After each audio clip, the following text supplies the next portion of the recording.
আসলে কি জানেন, সময় যখন খারাপ যায় তখন কিন্তু মনে করেন চারোদিকে কিন্তু সময় খারাপ যায়। এই দেখেন এমনিতেই মনে হয় যে 2-3 মাস ধরে মনে হয় যে সময়টা খুবই খারাপ, প্রায় 3-4 মাস ধরে সময়টা খুবই খারাপ যাইতেছে। কিন্তু এখন দেখেন যে আমার যে বাচ্চাগুলো আছে, পোলাপান গুলো আছে, তারাও কিন্তু এখন প্রচুর পরিমাণে উঠছে। আসলে এই যে টাইমটা, এই টাইমটার মধ্যে আপনাদের যে পোলাপান আছে, বাচ্চা কাচ্চা আছে, সবারই একটু সাবধানে রাখবে, নাহলে এত পরিমাণে জ্বরের যে সংখ্যাটা বাড়ছে, পোলাপানরা কিন্তু এত পরিমাণে ধরছে, না হলে কিন্তু আমার মতো আপনাদের রাত্রে 1টা 2টার সময় যায় কিন্তু মুহূর্তে হসপিটালে নিয়ে যেতে।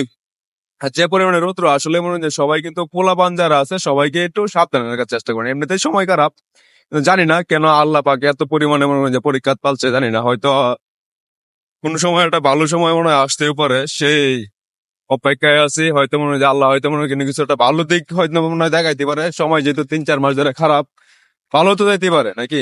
ইনশাল্লাহ, আলহামদুলিল্লাহ, যাই হোক, আল্লাহ যা করে ভালোর জন্য করতেছে।